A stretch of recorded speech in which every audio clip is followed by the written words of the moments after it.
Austin, Texas. The Trump administration is preventing an undocumented, pregnant teenager detained in a Brownsville refugee shelter from getting an abortion in a policy shift with big implications for hundreds of other pregnant, unaccompanied minors held in such shelters. She is not the first to be stopped, according to advocates who work with undocumented teenagers. Story continued below. For the last 7 months, the Health and Human Services Department has intervened to prevent abortions sought by girls at federally funded shelters, even in cases of rape and incest and when the teen had a way to pay for the procedure. The agency has instead forced minors to visit crisis pregnancy centers, religiously affiliated groups that counsel women against having abortions, according to documents obtained by Politico, interviews with sources involved in the Brownsville case and those familiar with the agency's policy. In some cases, a senior HHS official has personally visited a called pregnant teens to try to talk them out of ending the pregnancies. There is a pattern of unconstitutional overreach of power in a minor's abortion decision, said the teen's lawyer, Brigitte Amiri of the ACLU.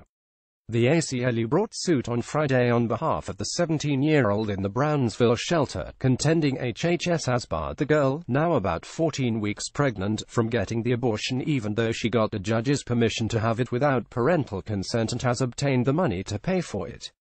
Abortions after 20 weeks are illegal under Texas law. The girl, identified in court papers only as Jane Doe, obtained a judge's permission on September 25 and had an initial abortion appointment scheduled for September 28 at the end of her first trimester, Amiri said. But officials at the Office of Refugee Resettlement, which is part of HHS, refused to transport her to her abortion appointment, instead taking her to a crisis pregnancy center and calling her mother in her home country to tell her about the pregnancy, according to the ACLU suit and Amiri. What's especially disturbing for us about this case is that the child is in the custody of the Office of Refugee Resettlement, so she has no other choice, and she is stuck in a form of custody or detention, said Michelle Brown of the Women's Refugee Commission. By signing up you agree to receive email newsletters or alerts from Politico. You can unsubscribe at any time. HHS officials released a statement Monday night, asserting the agency is within its rights to prevent unaccompanied and undocumented teens in the U.S. from getting abortions. The Office of Refugee Resettlement is providing excellent care to this young woman and her unborn child and fulfilling our duty to the American people, said the statement from the Administration for Children and Families, a division of HHS. There is no constitutional right for a pregnant minor to illegally cross the U.S. border and get an elective abortion while in federal custody. Federal law is very clear on giving the director of the Office of Refugee Resettlement the legal responsibility to decide what is in the best interests of a minor in the Unaccompanied Alien Children program and, in this case, her unborn baby. We cannot cede our responsibility to care for minors and the babies by releasing them to ideological advocacy groups. The Trump policy represents a sharp departure from the Obama administration, when the government reviewed an undocumented teen's request for an abortion when she sought federal funding to pay for it, said Robert Carey, director from April 2015 until January of this year. The funds were approved in cases of rape or incest or when a mother's life was in danger, according to the agency's guidelines. HHS didn't get involved if the teen got funding for the procedure from another source, he said.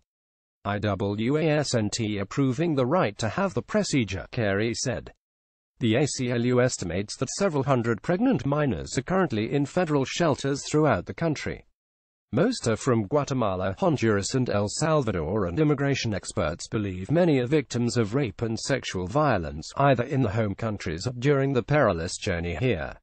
If they are apprehended after crossing the U.S.-Mexico border, they are housed in HHS shelters separate from adults until they are reunited with relatives or other sponsors, or else deported. The Trump administration policy shift appears to have begun in early March, in the weeks leading up to Scott Lloyd, a lawyer with Knights of Columbus, a Catholic charitable organization, taking the helm of the Refugee Resettlement Agency. On March 6, he and 2 HHS employees sent an internal memo detailing 3 cases of minors held in federal custody asking for abortions, according to documents shared with Politico. They say that federally funded shelters must provide immediate and continuing information to the agency regarding abortion requests, that neither the agency nor the facilities may authorize the procedure, and a punitive action would be taken against facilities that violate the protocol. The email also said the girls in those cases had changed their stories about whether the pregnancies resulted from rape or consensual sex with a boyfriend. The document also had talking points, but they were blacked out in the copy shared with Politico. Later, as director, Lloyd wrote in a March 30 email to another staffer, grantees should not be supporting abortion services, pre-only pregnancy services, and life-affirming options counseling. Lawyers who work with the teens say the policy appears to have been disseminated informally through email, rather than being formally codified in the agency's policy guide. They also note that Lloyd has personally visited and called pregnant girls in shelters, directed them to a list of approved crisis pregnancy centers, instructed staff to block minors from meeting with attorneys, and told shelter operators to call a minor's parents even if she receives permission to go to a judge to obtain authorization for an abortion without their consent. In many cases, parents are hundreds of miles away in the home countries, or minors worry that parents won't approve of the procedure. Susan Hayes, an Austin attorney who helped the girl in the Brownsville shelter get a judge's permission to have the procedure, said that the girl was worried about telling her parents because they had beaten her sister when she became pregnant out of wedlock. Lloyd has also threatened to pull funding from shelters, which are under federal contract, for failure to comply, said Hayes, legal director of Jane's Due Process, a non-profit that represents pregnant minors in the state. Shelters are scared, she added. Access to abortion has long been an issue for girls detained in refugee shelters because many are religiously affiliated institutions that oppose the practice.